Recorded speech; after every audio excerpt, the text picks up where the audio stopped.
Jeff Passan, ESPN Baseball Insider, and caught my attention. Apparently, we're going to have baseball this year. Jeff, I'm all ears. When are we having baseball? It's a great question. Answer is I have no idea. And thanks for coming on, Jeff. We'll talk to you later. I was going to say, Dan, it has been great. Thank you so much, as always, for having me. What's the latest plan? You know, it's funny.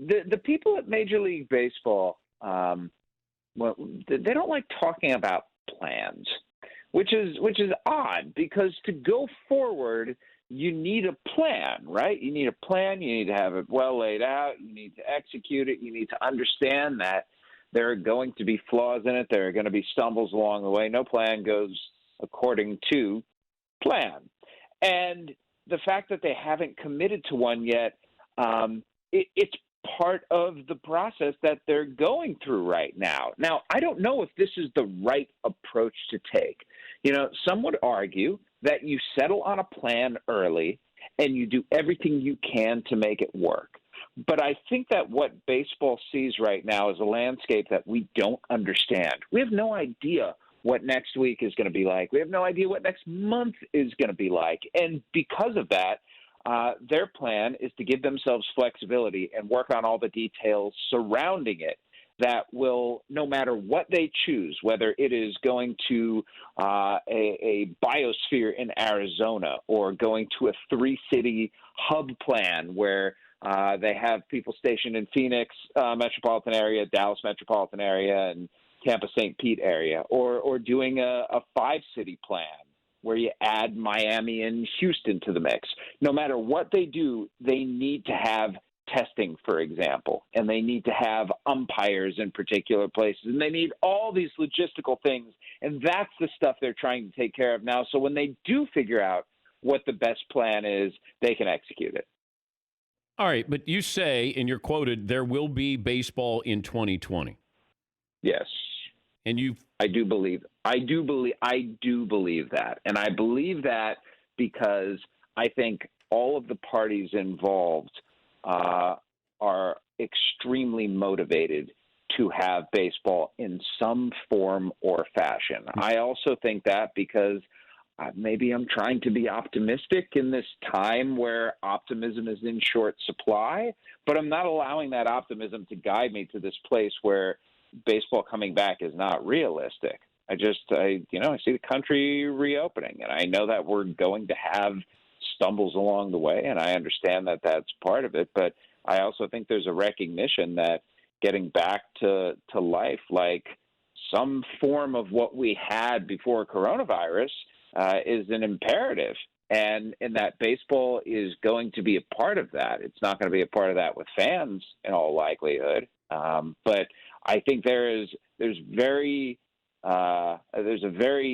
reasonable way that games can be played under a variety of circumstances, and it's just a matter of baseball figuring out which one suits all of the parties involved best. I'm also wondering, though, how many games that, like, is there if we can't get this many games in, then we can't have a season? Is there an amount that they're looking at? If you had asked me that question 2 or 3 weeks ago, I would have said yes. I think there's a sort of a point at which the season is not tenable. I don't think that's the case anymore. I think MLB right now and the players are considering every possibility. And there was one in the column that I wrote yesterday that I just sort of, like, honestly, when I was just sitting there, I dreamt up a tournament. And it was based on the fact that an official said, if something to the effect of, give us 60 days, we could put on a hell of a tournament. And I think that that's true. Is it, would it be like a championship season? No. But would it be something that could be different and compelling and still baseball? Like that right there, Dan, I think is what people in the sport are banking on at this point, that some baseball is better than no baseball. And in whatever format it takes, we're just going to embrace it. You get one question for the commissioner and he'll answer. What would it be? When's opening day? Good to talk to you, Jeff. Keep that optimistic column coming.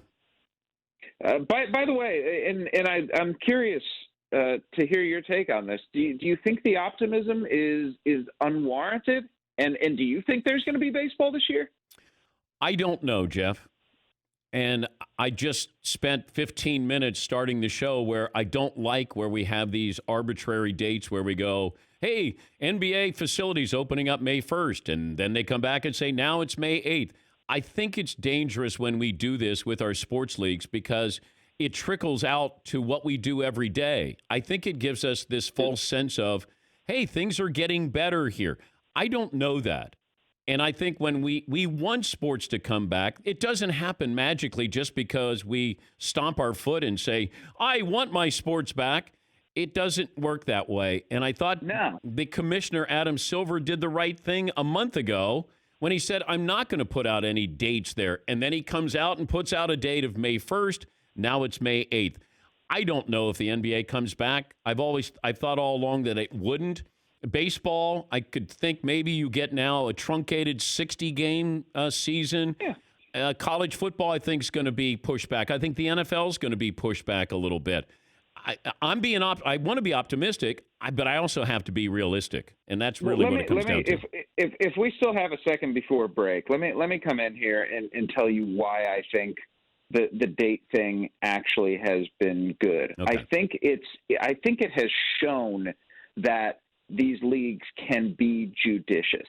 If leagues were trying to get back at all costs, they would be setting extraordinarily aggressive dates and trying to push for them. They would be bypassing public health protocols and standards. They wouldn't have a meeting today with the White House and their public health experts that they have hired.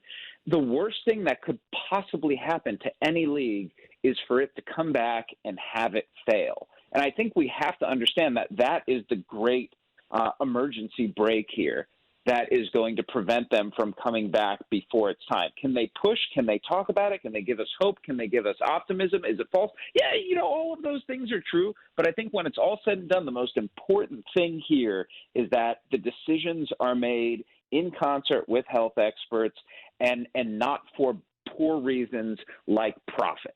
Like, if we can get to that point, that's where I, as a sports consumer and as a human being, feel good about the way that this has been handled. I just don't like when we talk about jumpstarting the economy and we use sports, because fans aren't going to be going to the games. That's how you jumpstart the economy in the world of sports. If we're going to bring back sports, then bring it back. Don't bring it back while we're pushing the envelope saying, we got to jumpstart the economy here. That's dangerous. That's careless. That's reckless, in my opinion. I think that sports can be part of it. And I think we have to, I think one thing we have to understand now, man, is just how different the new normal is going to be and how we have to adjust to these very weird states of affairs where people look at sports as something that can jumpstart the economy. I don't even know if it's jumpstart the economy so much as it is bring some semblance of normalcy back to life. And it is a hard thing for anyone to do, but sports has always been that very unifying figure in this country. And I think that's why people want to look at it, because in a time of discomfort, what is sports if not comfort? Jeff, thank you. We'll talk soon. Pleasure is mine, Dan. Be well, buddy. Jeff Passan, ESPN Baseball Insider.